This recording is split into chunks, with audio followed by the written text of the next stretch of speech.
So, Jovan, you ready? Yep, I'm ready. He says as he's playing with this phone. So, You're not supposed to describe okay. things I'm doing. So is this bi-directional? Yeah, and pretty much. So, hello and welcome to this special. Yeah, it's special. It's a special episode of, I was about to say Teenage Mutant Ninja Turtles. No, but it's the next best thing. Yes, it is. So, this special episode of Monkey Bread Theology, and It's late night. It is late. Well, I mean, actually, no, it's only about 8:00 Yeah, it's true. in Bakersfield. Right, we are ahead of the time. But we're in the future. So it's a podcast from the future. Prepared for the past. Right. Something like that. I'm confused. Anyway, what makes this special? Well, we're not where we normally are when we record. That's right. We are in the beautiful state of Tennessee. That's right. That's Tennessee. Tennessee. You're good. And where are we in Tennessee? We are on the campus of Freed Hardeman University, but we're not saying exactly what building we're in. So, Yeah, don't tell me, babe. So, don't tell anyone in the library where we are. yeah, I'm definitely don't do that. And then we have a third person in the room. Introduce yourself. I'm Dean Meadows, and I'm from Virginia, and I work as the campus minister at Virginia Tech through the Blacksburg Church of Christ. Wonderful. So, I have to say I'm sorry about this question. Okay. Side joke. So the question we have for you tonight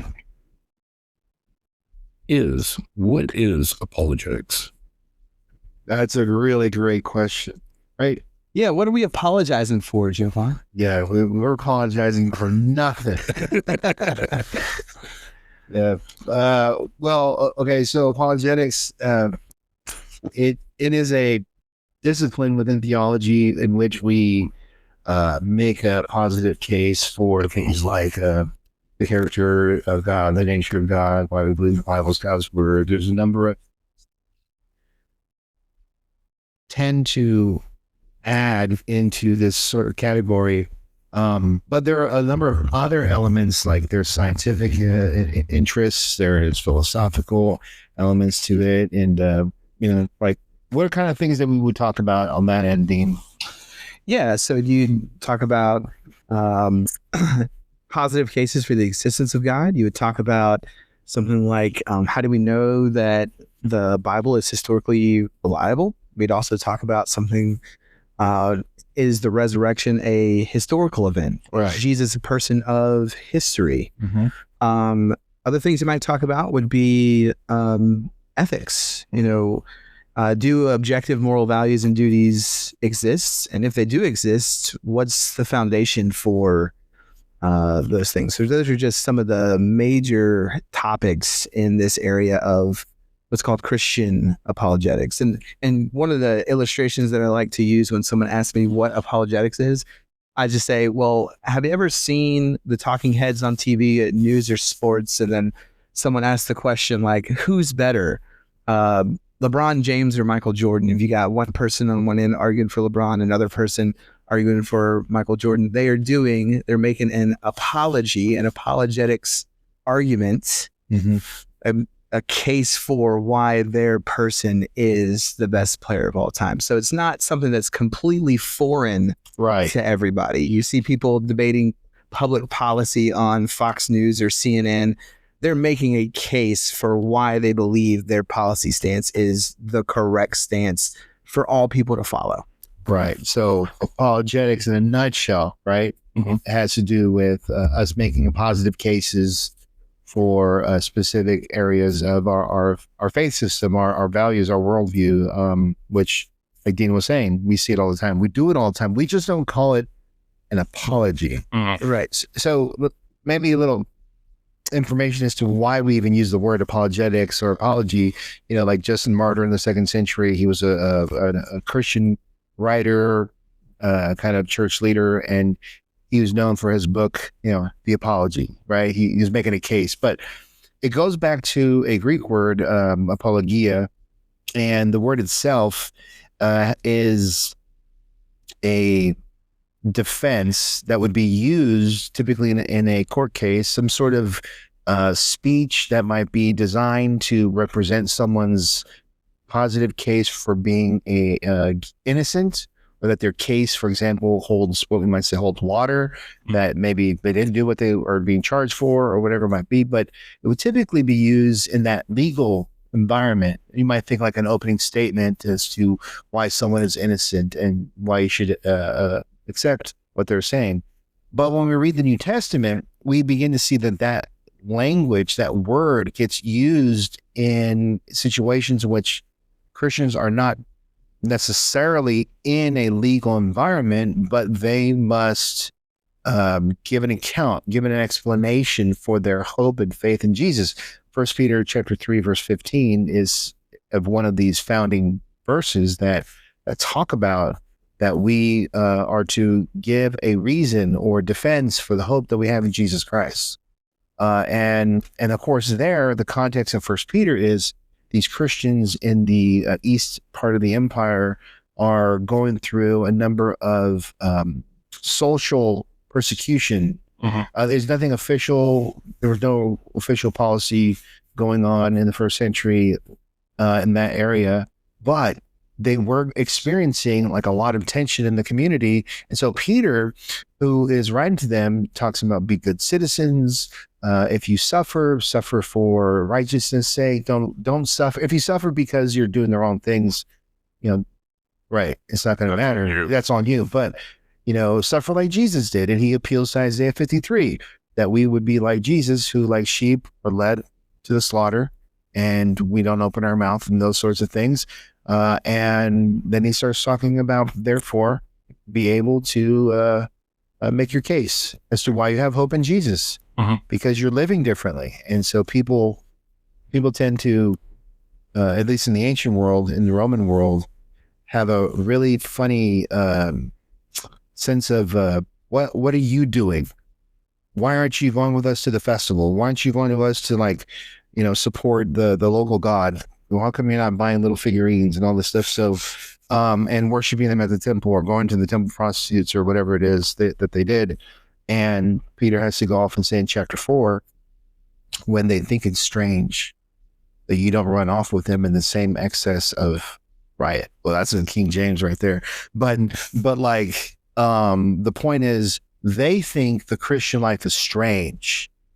So because of that tension, make your defense. Make your case known. And so we see examples of this in the book of Acts. Paul, many times when he is brought up against a lawyer, a skilled rhetor, which is someone who's skilled in speaking, and they're trying a case against Paul, and he's to defend himself. And so when he's defending himself, that is a classic example of how they would have used it in a legal sense, but we're also talking about it in a doctrinal sense, in a faith sense. So therefore, apologetics is it marries a lot of really wonderful evidences or multidisciplinary, this is late for me, interdisciplinary areas in which we can see that our case for God is good, or our faith in the Bible is God's word, things that we already just mentioned.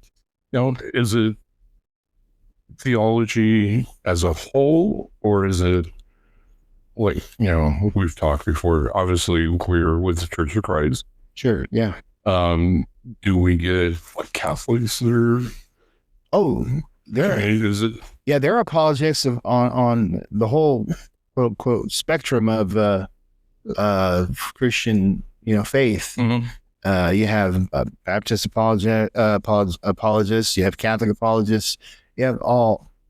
Anytime you are making a positive case, you are doing apologetics. So when someone comes to you and says, "Why do you believe what you believe?" and you give an answer, you're doing apologetics. Okay. So for instance, if someone walked up to any of us here at the table and said, you're a member of the Church of Christ, you believe that, Acts 2:38 means that someone has to be baptized in order to be saved. Right. Is that true? When I give my answer and I say, yeah, and here's why, that's me laying out a case as to why I believe what I believe. Okay. And so that happens across a multitude of, not just, apologetics is a multitude of disciplines, but as we've talked about, there are specialists in each denomination that's out there, and also in other religions. Mm-hmm. There's Jewish apologists, there's Muslim apologists that exist, that simply make the case for why they think that their religion is the accurate depiction of how the world actually works. And then you even have, and they may not like this, but it's the truth. And you've got atheists who are apologists. They're making a positive case. They're making a case. They're telling us why they believe it is the case that they can either that God doesn't exist. So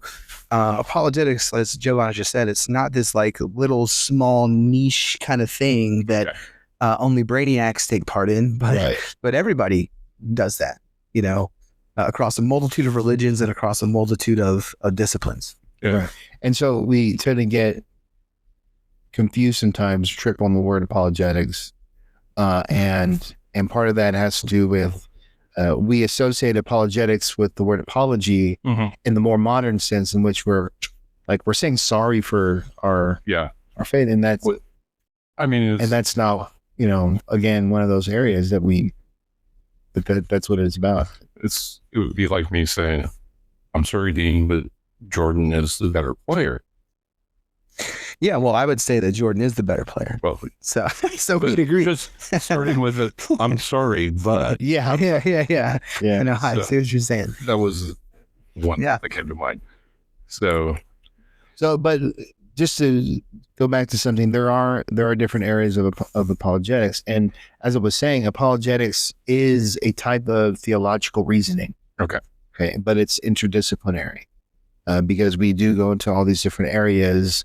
Where it's talking about, Dean could talk about the Kalam argument, and which is, an argument for belief that, things that exist began to exist. So we have to explain causality, the origin of the universe, and things like that.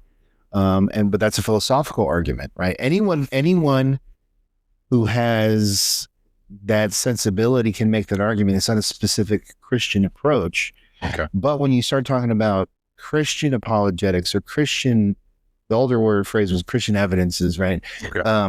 But when you talk about Christian apologetics, I like to describe it as we're making a case that the one true religion of the one true God is the one in which God rose Jesus from the dead. Mm-hmm. It's the one that best explains the resurrection of Jesus as a historical event that cannot be immediately and easily dismissed as hallucinations or some sort of myth, legend, some sort of history of religions kind of evolutionary idea. Instead, these are the earlier sources tell us that something unique happened. Everyone agrees, for example, Jesus lived. Everyone agrees. Anyone who's really doing history work would agree Jesus was real. That the sources that are used, even though they have religious elements to them, they point to a real historical person. He died in a cruel way. It was like an exclamation point kind of die. Like you went to the cross and you died. Like there's no like you kind of died. Yeah. And then he was buried. The real debate then is this. Between his death and eyewitness reports that he was alive. And then that's the debate. And what is the best explanation for the faith of those early disciples? Were they con men creating fiction? Because there was this debate between N.T. Wright and John Dominic Crossan. And one of these interesting statements that they make in Dominic Crossan's is super liberal. If you can have like a cape and a S on it, SL, he would have it. He agreed that the very idea that there would be this resurrection. Mhm. The way that the Christians talk about is a mutation in the thinking of a resurrection that happened too quick, too immediate to ever have been something as a late development. And I'm saying that because those early Christians all believed, best that we can tell, that they saw something, and not just hopeful, wishful thinking, but they had experiences where they document, we ate with him. Mm-hmm. You know, at 1 John, we saw him, held him, touched him. Yeah. You know, so we're talking about physiological experiences of Jesus, not just people mourning their beloved teacher and having these sort of feelings. What is it? Bereavement experiences. So when we start talking about Christian apologetics, we are now specifically dealing with those arguments that will specifically lead to asserting that Christianity is the one true religion and the one true God. Mm-hmm. But you can do apologetics and pull from a number of shared arguments and resources for people who believe that God exists. So you can generic theistic apologetics. Also, it would also be known as classical apologetics, right? So these arguments, like the Kalam, which by the way is the best one. Not that I'm biased. That's why I said that. That's why I said. That's why I said. Biased. Yeah. Not that I'm biased. So you have these arguments that are what we call classical, for classical theism, that a God exists, and those would be something like the Kalam argument, the fine-tuning of the universe argument, the moral argument, and these are available to anybody that claims to be essentially a monotheist, right? And so you would use those arguments with your atheist friend or your agnostic friend just to move them an inch closer to the Christian apologetics realm, or the argument for Christianity. Yeah. So I utilize these with my friends, and one of the common misconceptions about those classical arguments is they'll come back and they'll say, well, that doesn't get you to Jesus. And I just look at them and say, I know, I'm not trying to get you to Jesus. You're an atheist. If I can get you to a deist today, right, then we've made progress, right? Yeah. And I think that's one thing that just in basic evangelism, discipleship, apologetics, everybody needs to be aware of is more likely than not, as you deploy these particular arguments, something that frustrates people. Well, I used the Kalam argument, or I used the moral argument, or I used the argument for the resurrection, and they didn't become a Christian. Well, these things, these conversations take time. Yeah. And so if I can just, I'm not necessarily trying to, it'd be great if I had dunked somebody the first time I talked to him, but I think Jovan would agree with me here. I just want to put, and I don't know who phrased it, so this isn't original with me. I just want to put a small little pebble in their shoe, just to make them. And this is what Professor Gouda at Biola said. He said, our job as Christians is to be kind, loving, and humble, but make life difficult for the non-believer. Yeah. And we do that through the way that we talk about Christianity. And real quick, I'll just say this and I'll give it back to Jovan. The advantage of having these classical arguments or arguments for Christianity as a part of your tool belt, whether that's from a wider church standpoint or just as an individual, is when you enter into those conversations, you actually enter into those conversations with the advantage, because as I have experienced both in private conversations with non-believers, but also in public conversations with non-believers, the stereotype for Christians amongst a lot, not all, a lot of non-believers is we aren't smart. Right. And so if I'm able in a private conversation or even in a public conversation, not necessarily a college debate, if I'm able to simply make a coherent case for Christianity, even if nobody believes it, those people can now come away from that conversation and say, they're not dumb.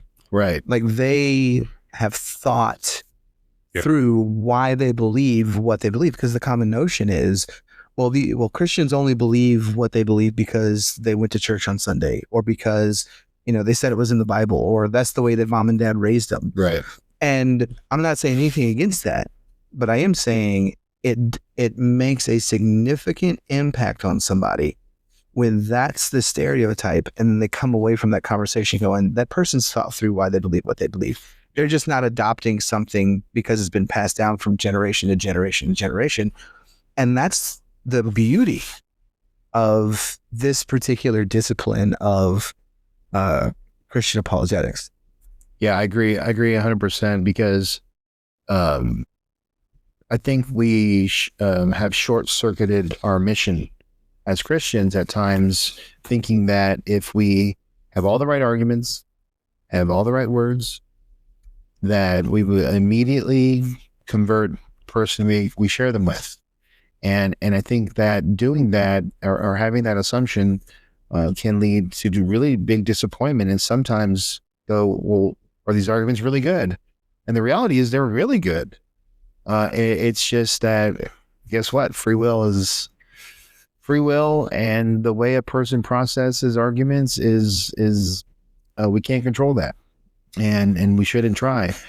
And so when we talk about then this discipline of reasoning toward Christianity as the best worldview that we should have, and Jesus our Savior, and those sorts of things, one of the I want to add another benefit to working through this is the greatest command, Deuteronomy 6:5. You shall love the Lord your God with all your heart, mind, soul. And I really like the J.P. Moreland. He talks a lot wrote a book about it with that very title. But this idea that one of the things that is lost in modern contemporary Christianity is loving God with our mind. We have become a very emotional church. We have become, and then nothing is wrong with having emotion as Christians and having an attachment to our faith from that point of view. But we have to realize that Christianity is a taught religion. It's a thinking religion. It is, and when we are historically at our peak, we have created powerful civilizations of thinking. I mean, all the major disciplines that we use today. Sorry. He just did the Vulcan with the Shabbat of the hand. But really, though, the point is it needs to be thought. Yeah, my point is Christians need to appreciate that we are a thinking religion, and that we don't have to be world renowned. Like, you could be in your family the person who has some ideas about God, some ideas about why God is real, or why the Bible is true, or why we can trust that we've received it as the early Christians had it, or the early Jews had, or that Jesus didn't just die and his body was stolen and everyone made stuff up, and and so it's like we have to have everyday apologists who are learning and practicing that simple over the table, over the counter kind of conversation. And I would say, to piggyback off of that, there's another benefit to it, which would be working through these particular issues or topics actually does draw you closer to God. Absolutely. And this is why, part of the reason why my wife, for Christmas got me a telescope starter kit, is directly because of the Kalam argument, the origin of the universe. Whatever begins to exist has a cause. The universe began to exist, therefore the universe has a cause. And so it's because of it literally is because of the infatuation that I have with the universe that I grew to be like, man, I it's not that I just want to study this argument about the universe. I want to look at the universe. Right. And so it draws you closer to God. When I can open up, when I just had a conversation with a young lady in Portland who I hadn't seen in forever, and she's working through some issues, and she's like, but how do I know that what's written in my Bible was actually written then? And so what happens when she asks a friend that's a Christian, a minister that's a Christian, an elder or a deacon that's a Christian, and they go, you just got to believe. Which earlier today, I think it was during open forum. Okay. Somebody brought that type of question up, and the fact that we need to be able to answer and not to tell them, oh, you should have to believe it. Right. And so for her, she's at the tail end of the millennial. She's like right on the edge of millennial Gen Z. Okay. Right. As far as her demographic. For her, that answer, well, you just got to believe, is not going to cut the mustard in the highly skeptical society that we live in, because what she's trying to figure out is, given where I am on A, B, C, or D, if what I'm reading is what was written, then that means something. Mm-hmm.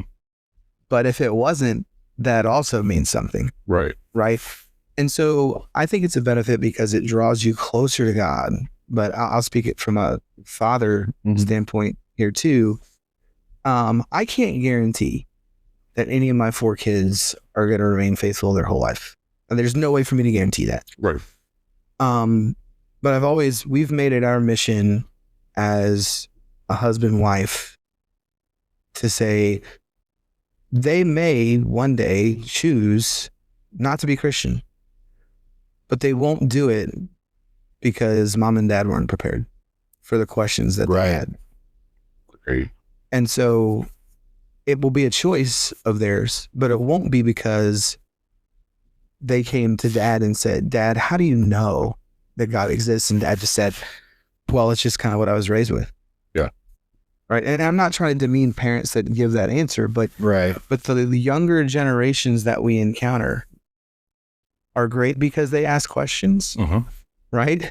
And when we supply pat answers to the younger generation that doesn't satisfy the deep intellectual framing that they're trying to set up so they can understand the world,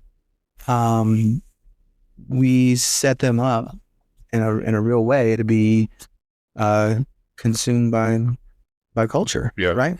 I don't think I'm being too out of pocket with that. No, I don't think so at all. I don't. And to add to that, for example, with social media,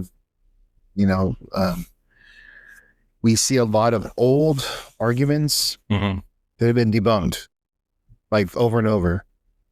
But because they're so sensational, and they market well, and they raise the right question, and I'm putting that in quotes because it's the wrong question, but it's the right one in terms of it knows how to hook in to your security of faith, right? And if you don't know how to answer that, you don't know that it's been answered. It all of a sudden it gets new legs and it's circulating, and like the case, for example, one of the things that you and I have talked about this, Dean, in the case of Billy Carson and Wesley Huff. Yeah. And there had been for about a year now, Billy Carson had been on my radar because I've had friends who are like, what do you think about this guy? What do you think about this guy? And I'm like, man, he's just like this elevated ancient aliens kind of guy, right? But and then just not had time to really dig in. But then this debate with a credible New Testament scholar who is completing his PhD work, and this kind of I call a TikTok scholar. Yeah. And I'm sorry if it comes off like rude, but I mean, he has no credentials. He didn't study anything. He didn't go to school for this. He's really kind of homespun himself to know these things. And again, I'm not saying you can't be an authority after learning and studying, but the conversation he had with Wes Huff clearly demonstrated that when he would talk about the Bible and those sources, that for the most part, on this particular issue, Christians love to show their work. Yeah. Like old school math, like you went and showed your work on the board and stuff. Christians love showing their work when it comes to the Bible because we believe we have such a wealth of knowledge. Excited to and share it. Yes. And we can actually show the genealogy of the manuscripts in many ways. But the point is, if you only heard Billy Carson's confident assertions without any rebuttal, you can easily end up at a place where your faith is. Yeah. And what's sorry, go ahead. What I was going to say, that kind of feeds back to what you were saying, Dean, is the way Wesley Huff responds to not only him, but in other discussions. Right. You can tell he's done the work. And what is so cool, and this may be another tangent point. Yeah. but I mean, I talk about this stuff forever. Is it's not just the content that Wes Huff brought to the table. Right. It was his demeanor throughout the entire dialogue. So it's one thing about, it's the old adage, right? It's not what you say, but it's how you say it. Right. And that's just as important as the knowledge that you possess, right? And so what I find to be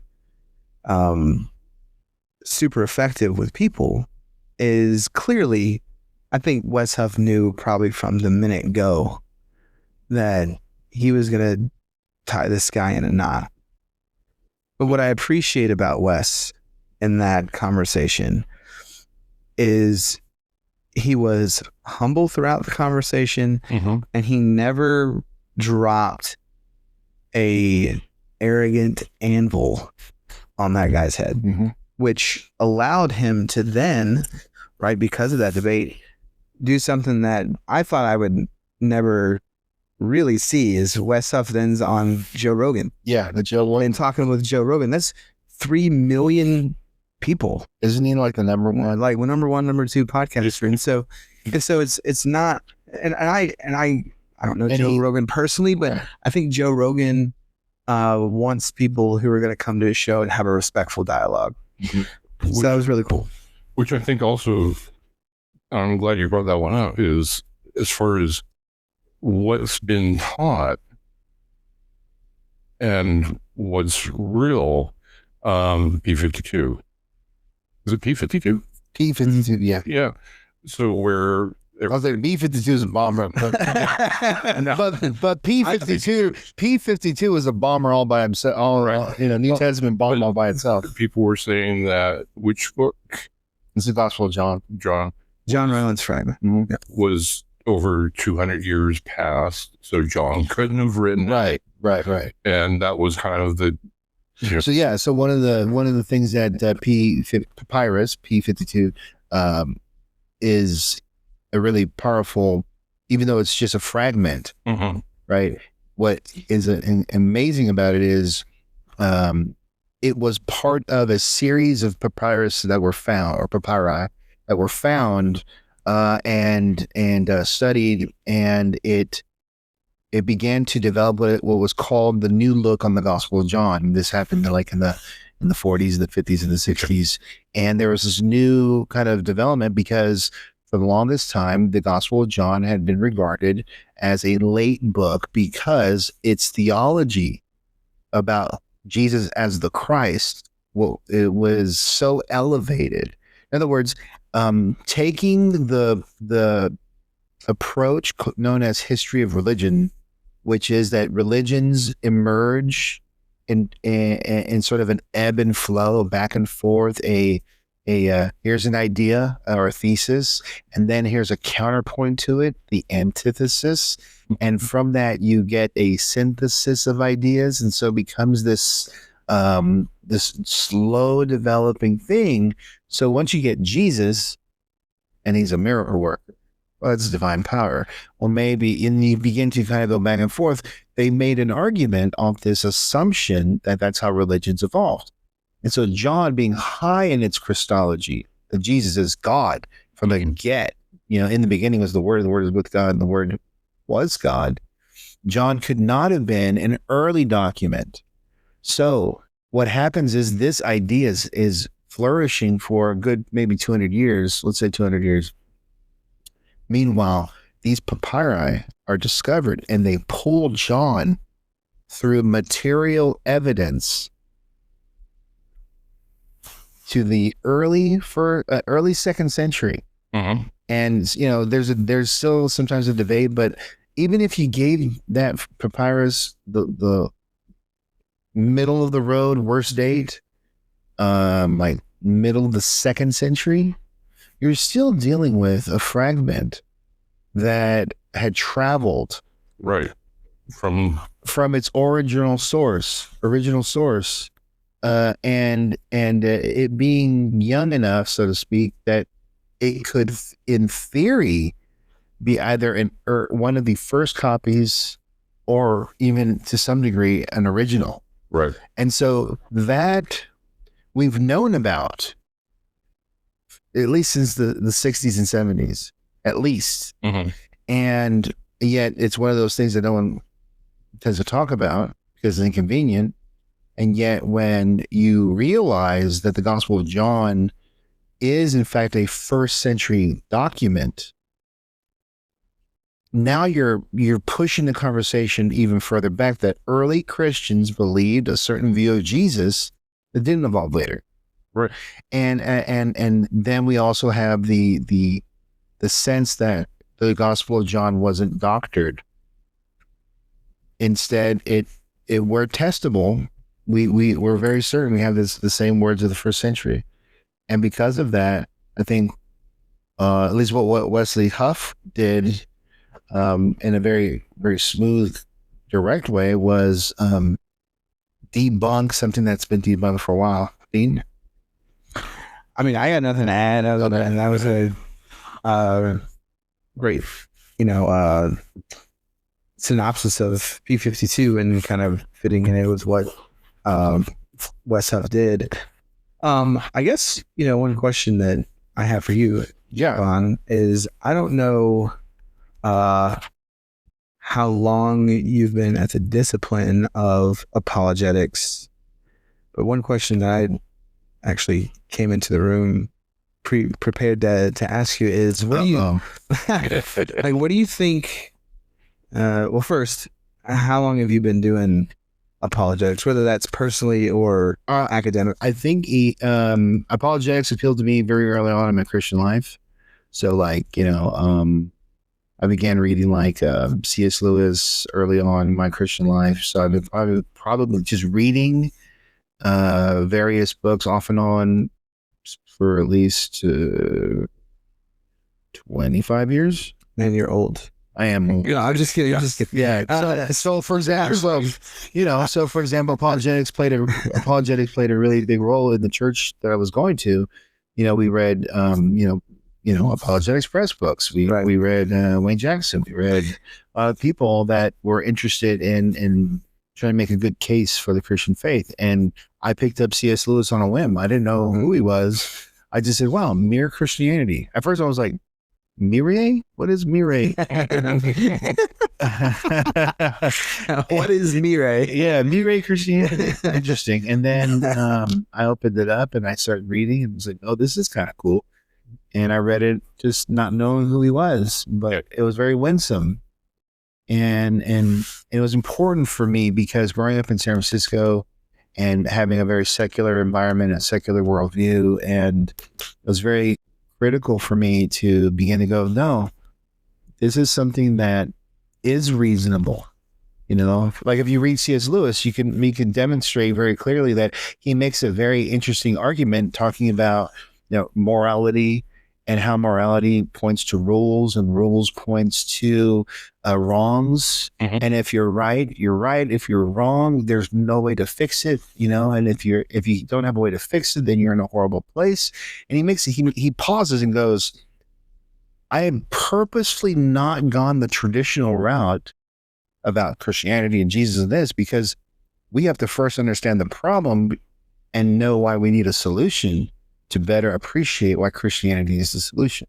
So that, you know, so I'm like, wow, that's really, you know, I really value and appreciate it. So yeah. And then more particularly, and I took some classes here at Freed with Ralph Gilmore, like Christian evidences, philosophy of creation and evolution with him.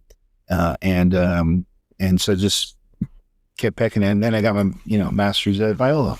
When did you get your master's? When did you graduate? 23. Awesome. So I guess, you know, my question would be, as a follow-up to that, would be, from the time that you kind of started in apologetics personally to now where you've succeeded in a degree in this particular discipline, what do you think has changed as far as where the quote battleground is for apologetics between way back here where you read C.S. Lewis to today? Wow. Yeah. Okay. So maybe I might add something later, but I mean, maybe like off air or whatever, but I think right now, some of the things that I'm going to try to list 4. That's my goal. I think there are more, but one is things are changing right now in textual criticism. So one thing that's happening is, even though there's still a high degree of certainty that, for example, in the New Testament, we're like 99% confident about the text, there is a new approach to arranging the genealogy of manuscripts and styles and stuff. It's starting to make a lot of textual critics kind of reevaluate how they do it, but I don't know exactly what the outcome of that is yet. But it's not anything where it's so groundbreaking where it's not like when Westcott and Hort changed the game that was the Textus Receptus in the majority text and changed the game on how we approach an eclectic text of the Greek New Testament. But there's more sensibility that apologists have over abused arguments from, say, for example, the time gap between original date and copies, right? Some like books, I think it's Texts and Scribes, or the text by Jerry, where it talks about how maybe we've overemphasized some things that we need to pull back on. So I think there's a level of humility that's emerging in some of the textual critical stuff, and apologists who spend time in the text or making arguments from that need to be mindful of that. The other thing that I think that's happening right now is there's more discussion, I think, about if we're going to be using the cosmology argument, right? Like the universe and the fabric of the universe. I think the issue of deep time And I think the issue of what are we finding, especially now that we keep sending out probes and we're finding that the universe is far more complex, right? Like we should be finding, if the prevailing theory of what should be out there is not actually out there, and the response is, well, the universe is older, well, other people go, well, it might even just prove that what we're saying is the universe was made with appearance of age. That conversation, I don't know that it's ever going to die. People going appearance of age versus deep time. One thing I will say is everyone, including people who believe in appearance of age, have to agree that the universe looks old. At the bottom, at rock bottom, which it as someone who believes in appearance of age, I still believe you have to agree that the universe looks old. So that is sensational to some people, but it isn't at all. Because, for example, let's just use a biblical example, Adam and Eve. How do they look? Embryos hopping around the garden, right? They weren't newborn babies with umbilical cords, running around. They were, as far as we can tell, somewhat mature, but technically speaking, they were mature enough to be fruitful and multiply. Facts, right?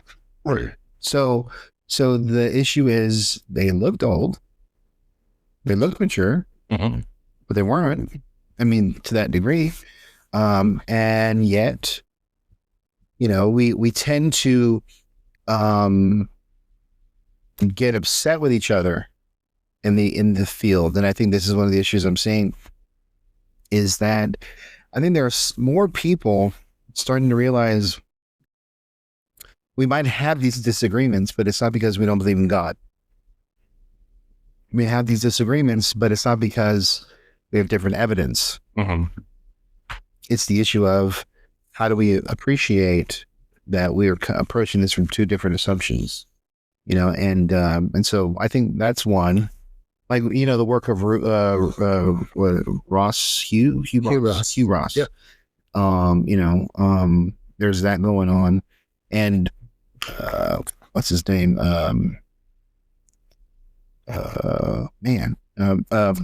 Put out a systematic theology book not too long ago, second edition. Wayne Grudem changed his mind on deep time for his second edition of his systematic theology, because of the work of like Hugh Ross and others that, they're and so I think that conversation is also emerging. I think also when it comes to I was thinking about Andrew Loke and his work on the his cosmological argument and some of his issues. I think he's pushing in areas that I think we need to be talking about. By the way, if you haven't read Andrew Loke's new Thomistic Kalam argument, you should memorize it.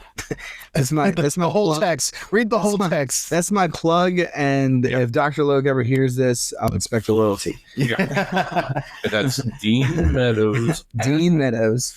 I definitely agree with you in those areas. I would say in a broader term, I think in the early 90s to maybe the early, it was about 99, 2000, the conversation was really centered around some of the things you mentioned, or centered around evolution versus creation. Right. And then 9/11 happens. Right. And it's religion, the famous book, Religion Poisons Everything. Yes. Chris Hedges. Because it's not great. Yeah. How Religion Poisons. Or Letter to a Christian Nation by Sam Harris. And so now it shifts from this conversation about evolution creation to, is religion just bad? Right? Yeah. And then I would say from like 2001 to 2015, like right about the time where Hitch passes away. Right. Then there's a shift now, I think, to where these classical arguments are still out there. But I think now what we're really going to need in the church are people who are well versed in what Bill Craig calls sexual ethics. Yes, because of where we are with sex, gender, and identity. for sure. And I think, go ahead. So yeah, and I think that is, it's wild to me because back in like 2007, 2008, I'm like, this battle of the new atheist is like the end all be all of Christianity and religion and Western civilization, and then it's like, okay, that's a fad. Yeah. Well, I mean, even Sam Harris, after Sam Harris gets his PhD and writes about, that there is no free will.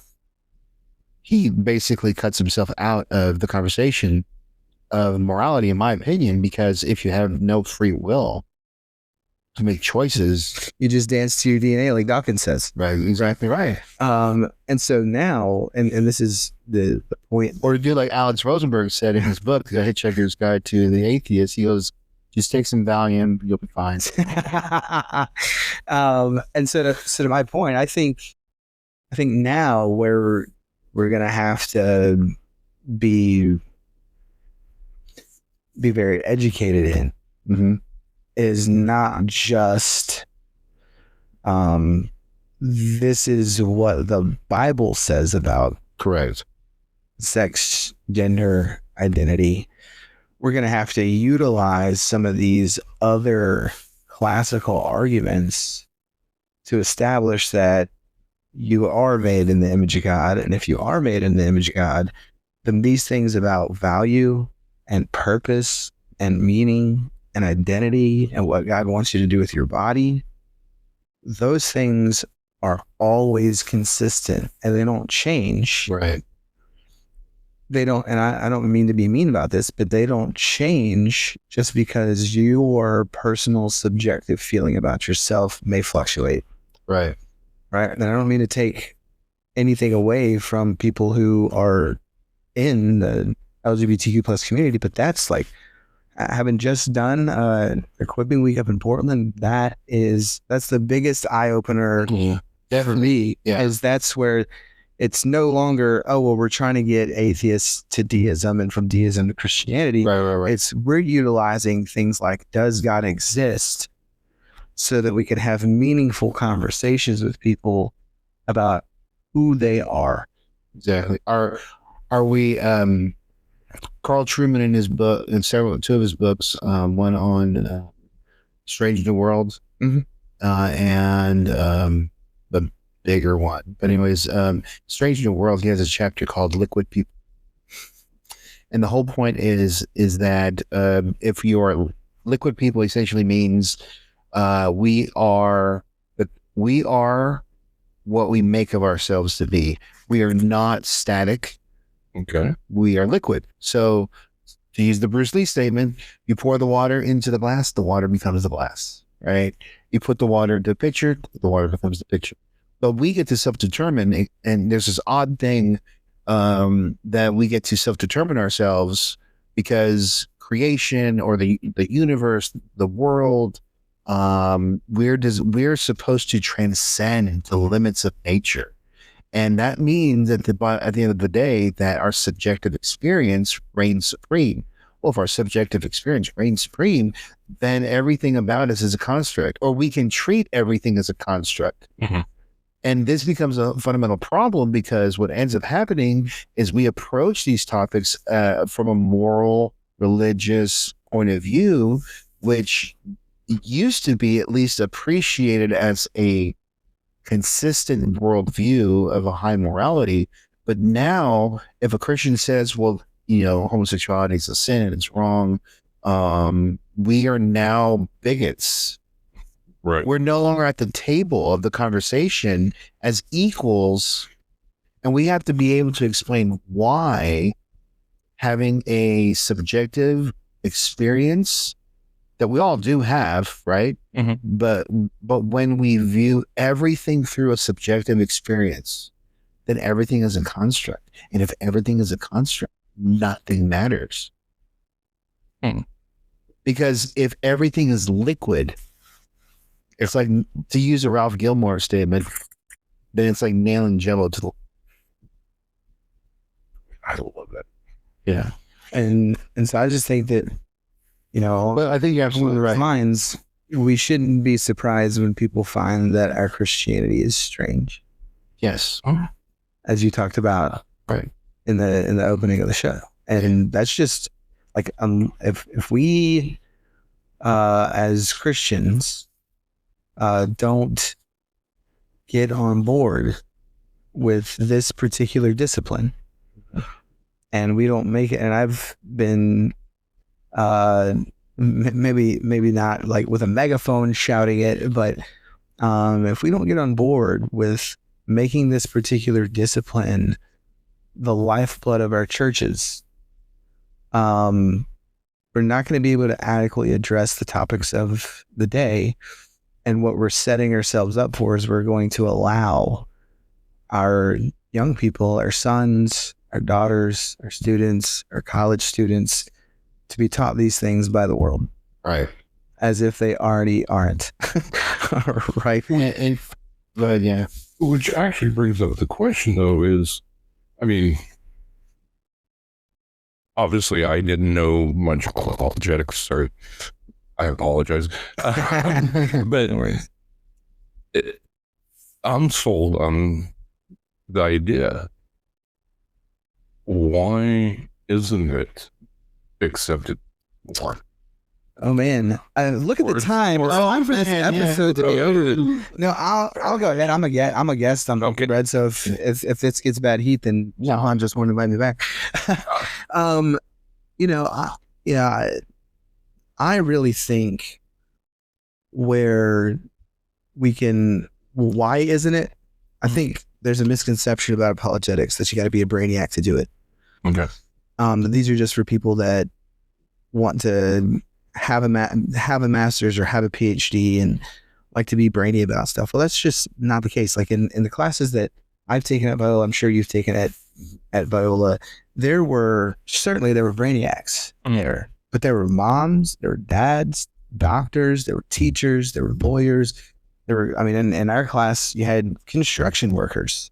Wow. That were just signing up not because they wanted to go off and teach, not because they wanted to go off and be the next best Christian author or go on the debate circuit. It's because they wanted to be able to meet people where they are so the gospel can change who they are. They wanted to be able to have the conversation with their son, with their daughter, with their grandkid about why Christianity is the way the world actually works. And so I think that's part of the misconception.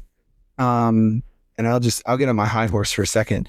And I've raised this to a multitude of significant academic people in the church before over the last probably 5 or 6 years. I mean, no offense to Biola, love Biola. Right. Why do I have to go outside of the churches of Christ to get a degree in apologetics? Why do I have to do that? Why can't I be at a Faulkner or a Freed or a preaching school in our fellowship to get this type of education? Yes. And maybe I'm being too harsh, but that just boggles my mind that we have to do that, because one of the things that, and Jovan can attest to this, one of the 2 classes you have to take at Biola is essential Christian doctrines. Yeah.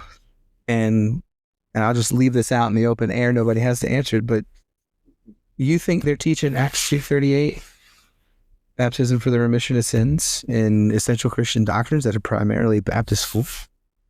Probably not. So that would be my dying request to our academic institutions within the churches of Christ. Like, if there ever came a day where I was just an old man and passed away, and I knew that type of education even existed for students at a master's level, I would already die happy because I knew where I was going, but I would die a lot happier knowing that we have finally come into the 21st century to deal with these particular issues, not just at a undergrad level, but at a grad level. Yeah. I'll give you, So there you go. There's my diatribe for that. well, let me just add something here, because, and we'll let this be kind of like the last 10 points. Yeah. I think sometimes apologetics gets above rap because it touches every element of our faith. Mm-hmm. It does. Our God, our Bible, our beliefs, our morality, our ethics. Okay.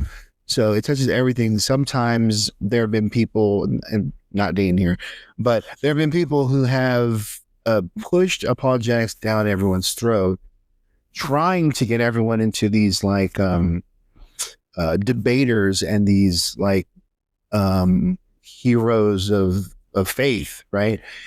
And what we need to be doing is just training people how to think through issues, how to process things that could be an attack on the faith or a misunderstanding or something. But the issue ultimately is a theological one. And it is, in my opinion, a theological one because we don't always know our faith. Mm-hmm. A great quotation from a book from 2005 by Ben Witherington III. What shall we do with Jesus? What have they done with Jesus? That's what have they done with Jesus?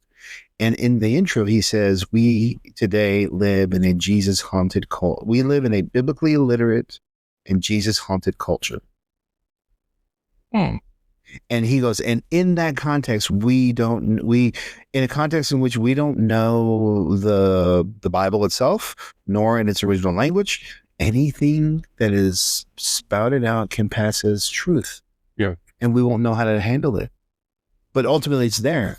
We live in a biblically illiterate and Jesus-haunted culture. And when you're there, you don't want to do the hard work of like, reasons for God's existence. A lot of people, and I get this a lot as a local minister, a lot of people want over the counter religion. Yeah. They want their faith to be spoon fed to them in a way that they can go home and be like, everything I ever believed was affirmed and I don't have to work on it. Yeah. And as a consequence, we've created a bored group of people. Yeah. Who, I'm speaking in massive generalities here, but and I've seen it among classmates when we're in apologetics classes. Like, I remember in a course, and I won't say what course it was, but people who know where I've studied can easily figure it out. Where the teacher goes, so apologetics, is it a worthwhile, like day one, is it worthwhile? And here are Bible majors who are going to be working in churches going, I don't think we need it anymore. But they're taking it because they have to, it's a required course. Right. Prereq. Yeah. and the thing is, and so I'm like, you don't think it's important?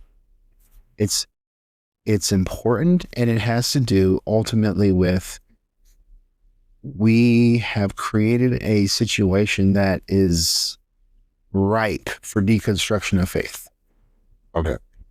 And we have to, address that. And the only way to address that is not just, we have to positively teach theology, but apologetics is a discipline within that, helping us affirm our faith. And that's the element that we've become as a church. We're not typically out there saying, this is what we believe, this is why I believe it. Mm-hmm. We like people coming to our church. We don't bring church to people. Right. So really, seriously, last question I have, because let's give the audience an ending. Well, yeah, well that, but it wouldn't be fair to talk about these things without being like, all right, here's Jovan's and Jovan can give his. I'll give mine. Apologetics starter kit. Okay, cool. Where are you going? Yes. Where you guys? Where are you going? Let's see if your list matches mine. Okay, so No.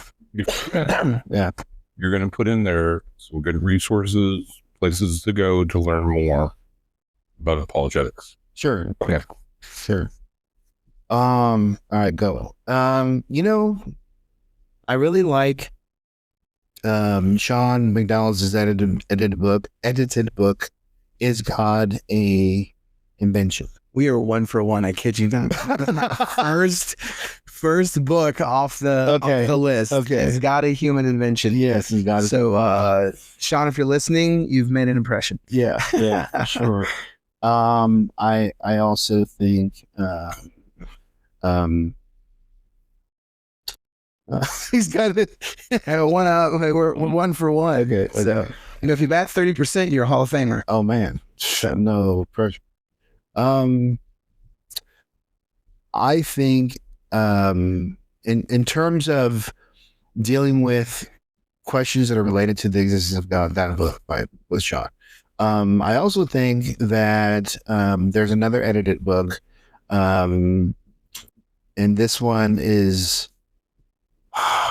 for everyone an answer. It's Habermas and anyways, I'm sorry, Gary Habermas. What is it? Beckwith and you know what I'm talking about? No, I don't. Sorry, it's not on my list. Yeah, sorry. Yeah, I should be more. Let me see. A case. No. At least I love Lee Strobel's work. If you're starting off, that would be a great little place to start. But you really need more than the case for everything series. The case for everything. I do like, for example, Wallace, J. Warner Wallace, Cold Case Christianity. Oh, yes. And I like it for this reason. He does not just simply feed you information. He actually helps you in many narrative forms to process evidence like a detective, like a cold case detective. And he's a person who was an agnostic atheist, and he used those same tools to see how the evidence for Christianity is strong. 25-year cold case detective, never lost a case. That's right. And if I remember right, he even says he went into it expecting to be able to prove Christianity wrong. Yeah. No, he doesn't. All right, so that's two. That's two. Let's go 2 more. 2 more. Okay. The Spirit of March Madness will give you the final four. Okay. Wow. We're just, and this is like just totally. We did not plan to do this. This is just on the fly. You know, I did like Andrew Logue's Resurrection book. The interdisciplinary book on the resurrection, and I liked it because he is. I just been really impressed with his production lately, bro. Holy moly! Like Cyborg, yeah, like Skynet better watch out, right? But all right, and what I love about it even more, it's free, right? Open source, yeah, yeah. The 5-figure discount is always what you want to go, right? All right, final one. Your top 4. Well, I really personally appreciated William Lane Craig's The Big Blue Book on the title. On Guard again for a similar reason, because this is an actual book that is designed to teach you how to think through the arguments. He doesn't just write you his argument for the argument. He then shows you through an actual syllogistic method how the argument goes. He tells you where the arguments are vulnerable. He shows you what places in the argument that you should be mindful of. So I think it's his most accessible book, even though it's not his most intense. Yeah, it's not overly intense. It's not reasonable faith. Right. Which is very I'm with you. Yeah. So my top 4, McDowell, His God Just Human Invention. Yeah. Second is also another McDowell special, which is the updated version of Evidence That Demands a Verdict. Yeah. Brilliant. That was going to be my bonus. Brilliantly done by Josh and Sean McDowell. My third one is going to be On Guard, just because I'm a stand for William Lane Craig. And then the fourth one is really tough. Really tough for me. But I really enjoy, and this is going to be weird. I think, for the creative mind, I really like, oddly enough, The Lion, the Witch, and the Wardrobe. Ooh, okay. By C.S. Lewis. Okay. Because it gives you a beautiful story, but it has the Christological undertones in the story. And so those, that appeals to me. That's not one that most people would put on there. Yeah. But it's a really good book that when your kids are of age, to work through with them and say, hey, what do you think about this Aslan guy? Like, why is there anything familiar about his sacrifice on the stone table that you may resonate in, like some of the things we talk about at church? And what is it about? Yeah, what is it about, Edmund, right, and his addiction or desire for Turkish delight that gets him in trouble, right?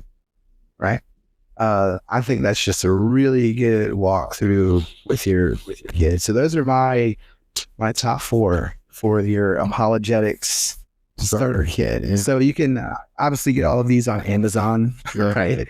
There's nothing you can't get on Amazon, right? No. So, I would say, like, get on those most Ricky Tick. Yep. So, I did want to make sure that the one book I couldn't remember, I found it.